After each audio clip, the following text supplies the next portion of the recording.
carved into every piece of wood and every strand of rope of these machines, a testament to humanity's prit to conquer the impossible. Identifying the creator of the catapult is very difficult, as it was not the invention of a single individual, but rather a continuous evolution of different principles across centuries and civilizations. However, when considering the origins and earliest historical records of the large projectile-hurling machines in the West, we can mention Dionysius I of Syracuse. Dionysius I was the tyrant of Syracuse, Sicily, ancient Greece. He is credited with funding and driving the development of new siege weapons. Under his direction, military engineers in Syracuse successfully developed the gastrophetes, belly bow, and larger tension-powered bolt-shooting machines, which are considered the direct predecessors of the Western catapult.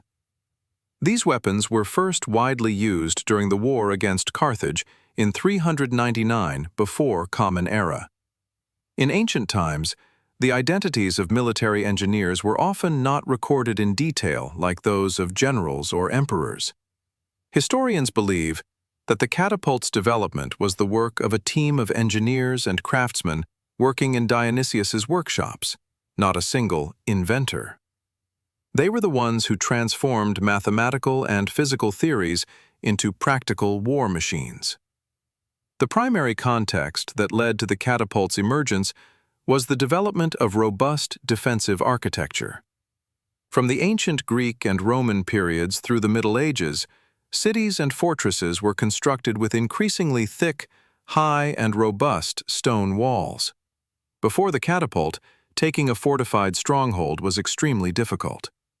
The attacking side had to climbing ladders and extending boarding bridges under a hail of arrows and stones, which resulted in colossal human casualties. Cutting off food and water supplies, forcing the enemy to surrender. This method was time-consuming, potentially taking months or even years, and resource-intensive, often strategically unfeasible. The earliest type of catapult was the gastrophetes, belly bow, a large bow powered by tension, which later evolved into the ballista and the onager, torsion-powered stone thrower. Initially, they were used to shoot arrows or large darts, ballista, before transitioning to hurling stones. The most revolutionary invention was the emergence of the counterweight trebuchet.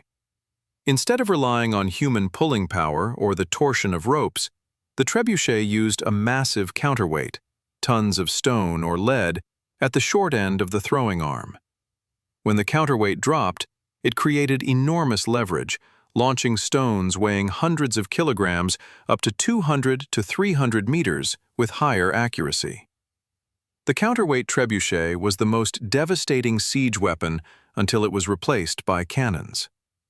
Large siege engines, especially the counterweight trebuchet, could hurl stones weighing hundreds of kilograms.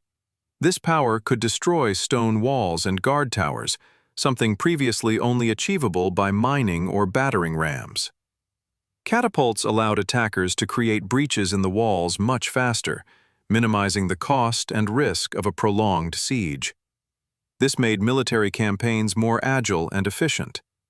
Siege engines were sometimes used to launch materials other than stone, such as dead animal carcasses or the bodies of the plague-stricken, an early tactic of biological warfare, over the walls, causing disease and weakening the enemy's spirit from within. To resist the direct impact force of the projectiles, walls had to be constructed thicker and sometimes designed with sloping or curved angles to deflect incoming shot.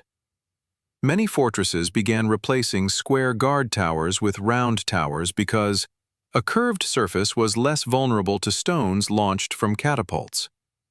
In summary, the catapult was the key to unlocking fortresses, a symbol of military might.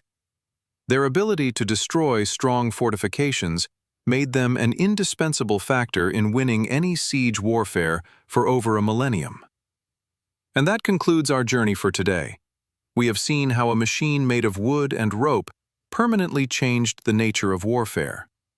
The catapult was not just an instrument of destruction, It is a powerful testament to the endless ingenuity and adaptability of humankind. Thank you for joining me in discovering these great moments in history. Don't forget to hit the subscribe button so you won't miss the next incredible historical story. I will see you in the next video. Always keep the fire of curiosity burning.